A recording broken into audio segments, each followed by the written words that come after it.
삶의 교착점은 늘 삶만이 있는 것이 아니라 죽음이 함께 있습니다. 그래서 죽음의 교착점이 삶이고 삶의 교착점이 죽음이기도 합니다.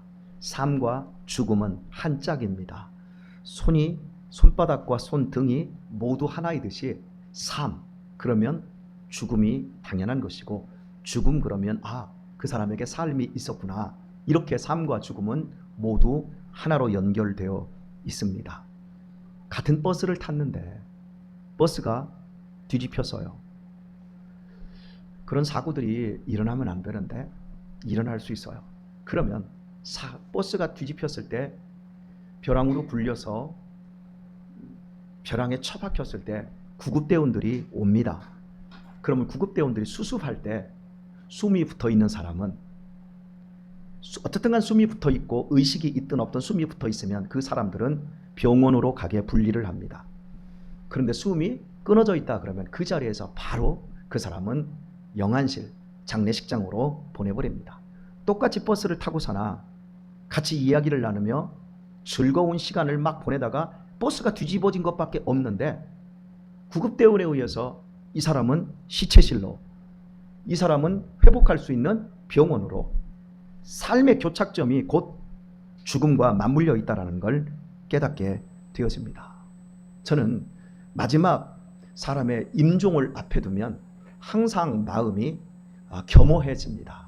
이 사람이 마지막 호흡을 딱 들이키고 더 이상 숨을 내쉬지 못하거나 들이쉬지 못하게 딱 되어지는 그 순간에 이 사람의 신체는 시체로 변해버리고 이 사람은 거기서 모든 게 지워집니다. 그 짧은 그 순간, 호흡하는 그 한순간이 삶과 죽음을 갈라버리고, 그러면 제가 이제 하나님이 부르셨습니다, 운명하셨습니다, 이걸로 완전히 끝나버리는 거예요. 이렇게 우리의 삶은 분기점이라고도 할 수 있고 교착점에 있습니다. 우리가 지금은 살아있는 이 상태에서는 무엇든지 하려고 해요.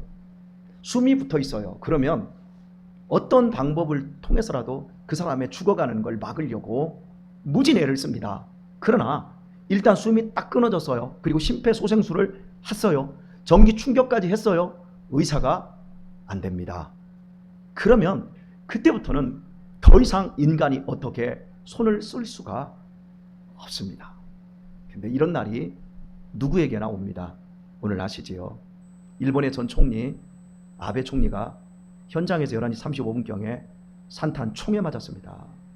미국에서만 일어나고 있는 줄 알았는데 이제 동양이라고 하는 일본에서도 그러한 일이 일어났어요. 극보수 우익인데도 불구하고 총에 맞았어요. 의사가 살리기 위해서 의식이 있어서 얼마나 애를 썼겠습니까? 그런데 결국 심폐 모든 게 정지하고 말았어요.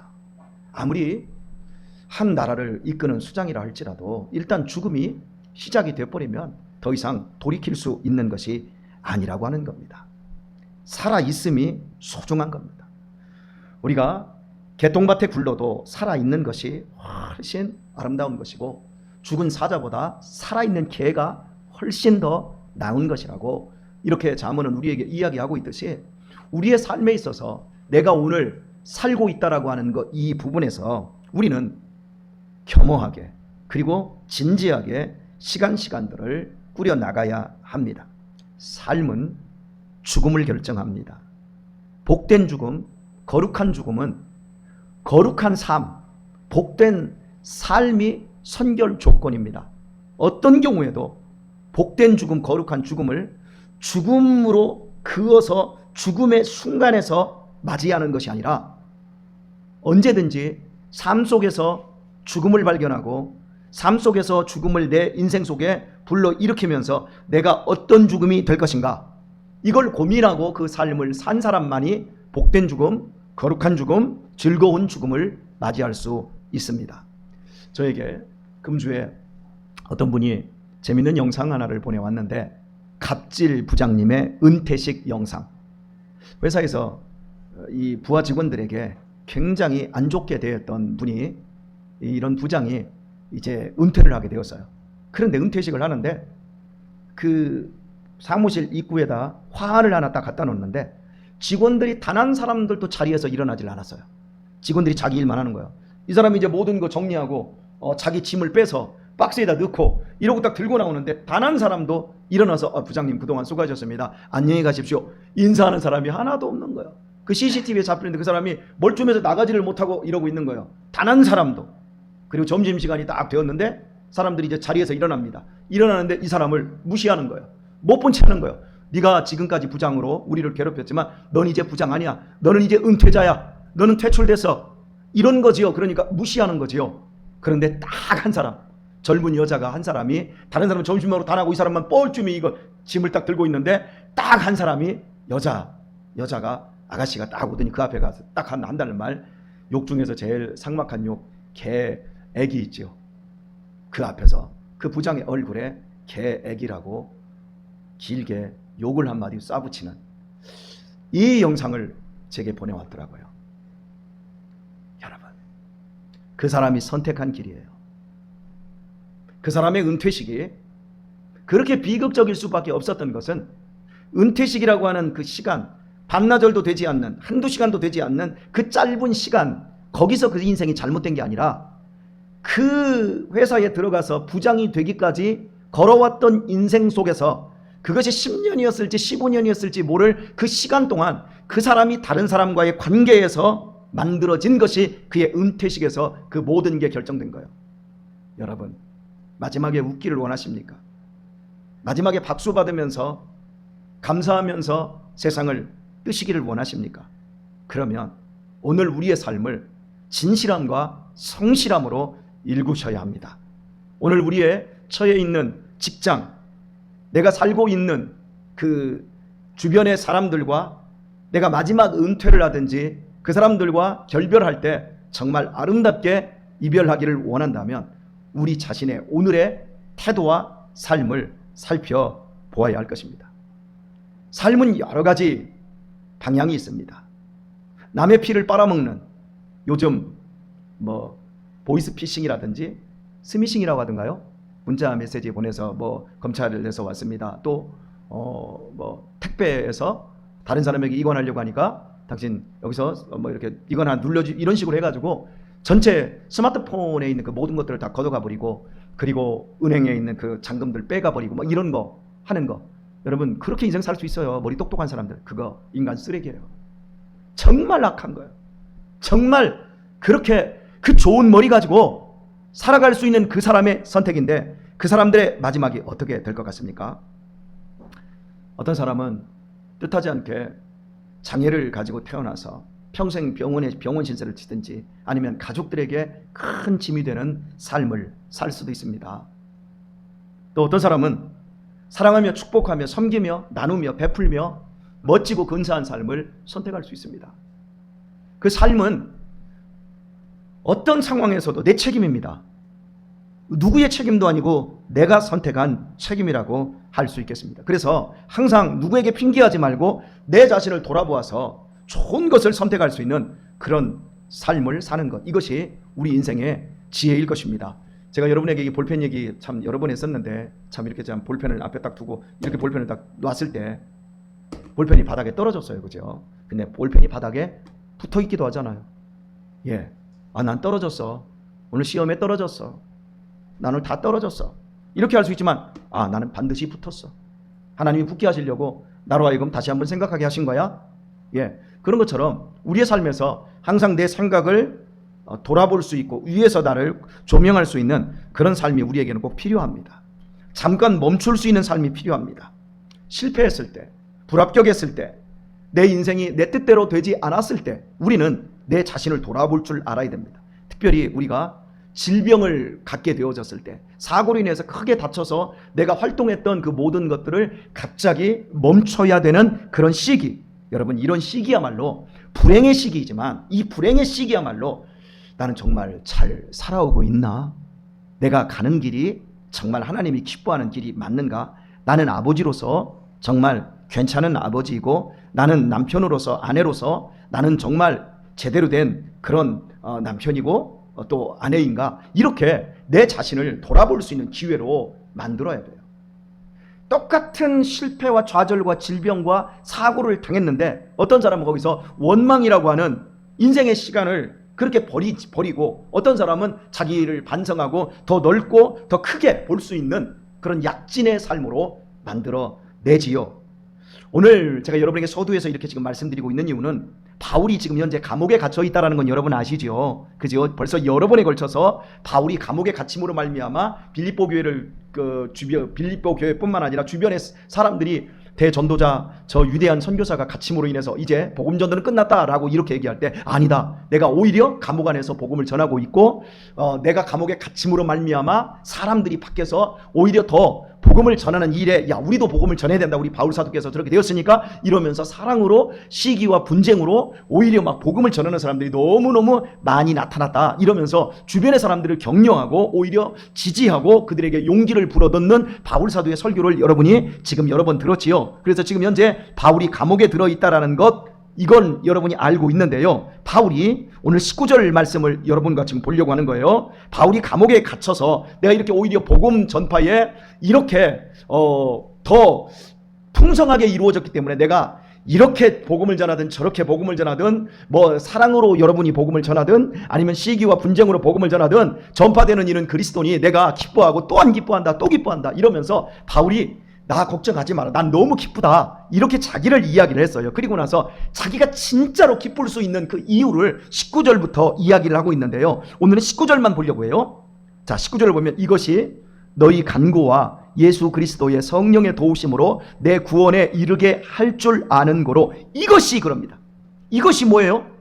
지금 현재 나는 감옥에 갇혀서 인간적으로는 끝장이 났지만 절대 끝난 게 아니고 도리어 이걸로 인하여 복음을 전하지 않던 사람들이 더 열심히 복음을 전하고 나도 감옥에서나마 미약하게 복음을 전하고 있고 그러면서 이것의 원동력이 뭐냐? 너희 간구 그리고 예수 그리스도의 성령이 도우심으로 내 구원에 이르게 할 줄 아는 거로 이렇게 말합니다. 바울은 지금 한 30여 년을 줄기차게 달려온 사람, 쉬지 않고 불도저처럼 복음을 위해서만 살아왔던 인생이었어요. 쉬는 시간이 아마 없었을 거예요. 열심히 살아왔어요. 그런데 자기의 뜻과는 반대로 감옥에 딱 갇히면서 자기 자신을 돌아볼 기회를 갖게 된 겁니다.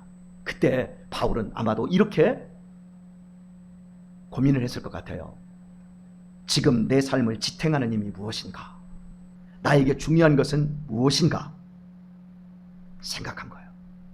생각을 해보니까 지금 자기를 지탱하고 있는 것, 자기의 구원을 위해서 지금 자기가 붙잡고 있는 것이 내가 두 가지가 있구나. 그 한 가지는 나를 위하여 기도하는 사람들이 많구나. 그리고 또 한 가지는 그리스도께서 보내신 성령께서 나를 돕고 계시는구나. 이 두 가지가 바울이 자신의 삶의 불도저 같은 삶이 잠깐 멈췄을 때 자기를 돌아볼 수 있는 그 소스라고 할까요? 이렇게 이걸 얻은 거예요. 여러분 묻겠습니다. 지금 여러분을 지탱하고 있는 힘이 어디에서 옵니까? 지금 여러분의 힘, 여러분의 삶의 근거, 여러분의 삶의 어떤 열정, 이 모든 것이 무엇에 지탱되어 있습니까? 가족입니까?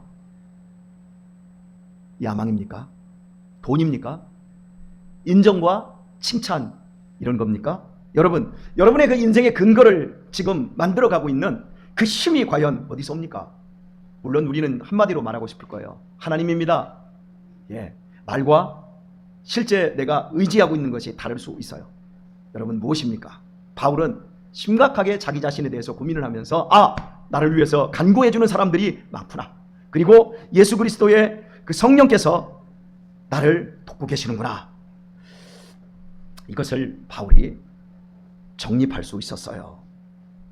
바울은 감옥 안에서 자기 자신을 돌아보면서 오히려 정신적인 자유와 영적인 자유 이런 것들로 자기 자신을 이렇게 더 반듯하게 세워가고 있는 겁니다.